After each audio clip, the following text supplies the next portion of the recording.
Ladies and gentlemen, welcome to our channel. I hope everyone is doing well. Today is Sunday. There's also still going to be a lot of games and also, yeah, a lot of matches today all over the world. But let's talk about yesterday's matches. Chelsea won 3-0.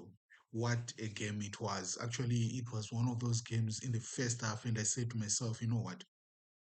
If Nottingham Forest doesn't score within the 45 minutes, right, then they're going to lose the game. Why? Because they did everything they could to win the game. They were attacking, and Chelsea was like nowhere to be found. And this is the problem that I've always say sometimes that players are played off positions, right? And you look at it and you say, what exactly is happening, right? Gusto played very well against Liverpool, right? But that was not his position. Gusto is not a number 10. Period, right? The reason why Gusto played there all was just to disturb the rhythm of Liverpool, right? But when you look at it, right, when Gusto has got the ball, it's so difficult for him to create opportunities for strikers. The next thing that he does when he's got a ball, he looks back, pass it back. He looks sideways, pass it sideways. He doesn't, if you look at most of his passes, they don't go even far. That's why even yesterday he ended up getting a red card because at the end of the day, you look at a situation where he sometimes get confused. Where is he really playing? And the worst thing about it is that if he was maybe playing as a six, that was better because now he's naturally a defender. He knows what to do, but he's playing up front, top up front. What do you do? Gusto himself has never scored for Chelsea. Tell me the last time Gusto scored for Chelsea. So why would you want him to play as an attacker? You have players on the bench. Facundo is on the bench. He is a number 10. Why would you want to play Gusto as a number 10? Right? So this is the problem. So, ladies and gentlemen, I sometimes these coaches it's so difficult to understand what is the plan. What is it that they plan? Yes, we went to halftime on the 0-0, and then he made the right substitute. That was a genius for him because look, if you look at my previous videos, and I've said before that look, Joao Pedro is a number 10 or second striker. He's not a number 9, right? That's why my argument has always been we should have kept the what is it this boy that we sold to to Bayern Munich, right? We should have kept him because what happens is that Jackson was a number 9, and you need this guy to play as a second striker, Joao Pedro. Look what happened when Maguire came in. He went and played as a number 10, right? And then chances started to be created, right? What a game by Joao Pedro, right? And also what a game by also by Pedro himself on the left wing, on the right wing. He was changing things. Unfortunately, it didn't do go well for Gittens. He came in, he didn't do much, but the bottom line is that the team changed, right? There's one thing that Chelsea needs to think about, right? Are we going to survive without Caicedo? Ladies and gentlemen, think about this, right? It was a disaster yesterday, right? All the attacks and attacks and attacks in the first half were because Caicedo was not in the game. If you look at the minute the Caicedo came in, he stabilized the midfield, right? And I think even the Forest players, they realized that, look, now we've got a challenge, right? And the only way they wanted now to penetrate or to go through Chelsea or to attack was through the wings, not in the what on the center of the midfield. Because what they were doing in the first half was that they were giving pressure on Lavia. They was given pressure on Lavia, and this is where the challenge start to come in now, right? Because you have Gusto, you have got Santos, you've got Lavia. These guys they've never played together, and there was seems to be a wall in between them, right? And that's why we overran on the first half. So it's said, but look, I'm so happy we've got 3 points. I think now we're at number six, between number six and number five. We now need to win the next three matches. Once we win the next three matches, you will see that we'll end up now in the top three, right? Where we need to maintain. We need to be in the top three before we play Arsenal. Because I think Arsenal, I think there is Arsenal is going to be one of our top best big games. I think there's also Tottenham in between, and you know how Tottenham and Chelsea games are. They are always up there. So it's going to be a crazy game. But I think the next two games we need to win them. Those 6 points we need them so that we will be like what 20 points, which will be fine because at the moment Arsenal has got what 19 points as the top team. Arsenal is doing well. They won 1-0 yesterday. They were playing well, but obviously they had to grind, a win.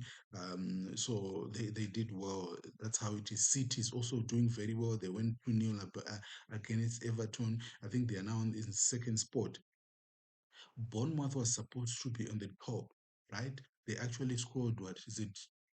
They were 2-0 at a certain point, and then Mateta equalized. Then eventually Mateta scored his hat trick in the 97th minute, right? To draw with Crystal Palace. So what a game it was! It was actually a hell of a game, that game. So yeah, Bournemouth and Crystal Palace, they are also doing very well. I think those are going to be the spoilers for this season, like what Nottingham Forest did last season. So yeah, let's see what happens, ladies and gentlemen. This I don't know. You know, when you are appointed as a coach and everybody is just shaking their heads, right? This is what happened, right? The Nottingham Forest supporters, they just shook their head. Even us, the people that are sitting in the terraces, right, watching, we shook our head. That was a wrong appointment. Angie is not the right person for teams like your Nottingham Forest and all those kind of things, right? That's why it didn't. It was a disaster for him. And look what even himself. This is the point of these coaches, right? They do things emotionally. They didn't think. He just went there, took a position, and then left, right? And say, I want to coach. I want to coach. I want to get back into the game. I want to do this, right? How do you go and coach? And you need to look at the situation. What team are you going to coach? What players are they? What happened to the previous coach? The previous coach was actually doing very well. He was up there last season, right? But look what happened. He was fired. Right? When he was fired, everybody cried. Everybody was disappointed. And yes, I could understand that. Look, there was issues between the coach and the owner and all those kind of things, right? And at the end of the day, as the owner, when you have lost your relationship with the coach, the only thing is to separate, right? To part your ways. That's what happened. But this guy is very ruthless. This guy, this owner of Nottingham Forest is very ruthless. He fired him 19, 20 minutes after the final whistle, right? He just went. I think for me, he knew because my understanding is that from the game, he went straight to the dressing room and then started talking to the team and all those kind of things, how disappointed he was, whatever. I think he was then called by Edu and I think he was told that he must leave. But also, right, this Edu guy, when he left Arsenal, I think his CV is also going to be tarnished by this guy because you can't hire and fire coaches as willy-nilly as you want, right? Now there's a rumor that they want Mancini, Roberto Mancini, you know him, the former Manchester City manager. I think he's the first guy to win the league with Manchester City, and then he was also fired, and then Pep came in, right? So they want Mancini to come in. There's also rumor that there's also approached Benitez as well. These are big, big, big coaches, right? And I'm telling you now that if these guys go, they now know what kind of an owner they have, right? And they also know the team they have. So the thing is that they go there and they will tell him that, look, we're coming here, but if we get fired, if you fire me in between this, right, I will need 10 million, 20 million. So good for them. If they are fired before Christmas again or before the end of the season, he has to pay them 10 million.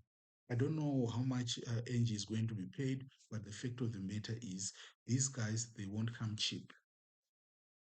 They won't come cheap. These are big games. These are big names in the world football. So when they come in, they will come in with a lot of what money, and it's going to be actually a difficult situation for them. And this, looking at this kind of players, right? I think if I look at it, Benitez might fit this team because Benitez is more a Mourinho type of coach, right? He's that kind of a coach who can actually park the bus. He can do this and whatever. Different from Mancini. Mancini is more attacking and all those kind of things. So I would, because if you look at Nottingham Forest themselves, they are more defensive, and yes, they can attack. Like yesterday, they were attacking first half. But when you look at most of their games for the last 6, 7 games, right, they've been struggling to score. They've been struggling to even to defend. I think for the next coach, he needs to understand what is the problem in the defense, because the first thing is to make sure that your defense is good, your midfield is good before you go and look at your strikers, right? So yes, ladies and gentlemen, that is the report for today. I'm telling you now. Now I think we are going to face Porto. No, no, no. Sorry, we are going to face Ajax on Wednesday. It's going to be a different team as well. Ajax is not doing well, obviously, in Holland. And we need to rest players, right? Like yesterday, it was like Enzo was rested because I don't think he was rested actually. Enzo is injured. He's not. He was just he couldn't play, right? So I think that's when you need now to also to rest your Caicedo there. You need to rest Caicedo so that you bring Lavia. Lavia, according to the coach, he can't play more than 45 minutes. So it's one of those things. So we need also to make sure that we deal with it. I think that's the reason why now I see that we need more midfielders, right? Because now if your top two midfielders are injured and then you start to struggle to look for players, you start to have issues. So let's see what happens in the next week or so. But on Wednesday, Ajax is coming through. And today is a big game, right? Today is a big game. There is going to be Liverpool against Manchester United. What is it? I'm actually on the wire on this one, right? I would I wouldn't want Liverpool to run away with it. That's the first thing, right? And I also don't want Manchester United to be closer to Chelsea. So what is it that I think, right? I want a draw. I would want a draw for them. I think it would be good. Um, I think a new draw, 1-1 draw, but I think there's going to be goals, right? So I think a one draw would do for us and for me as an individual, because like what I said, I don't want Liverpool to continue accumulating points.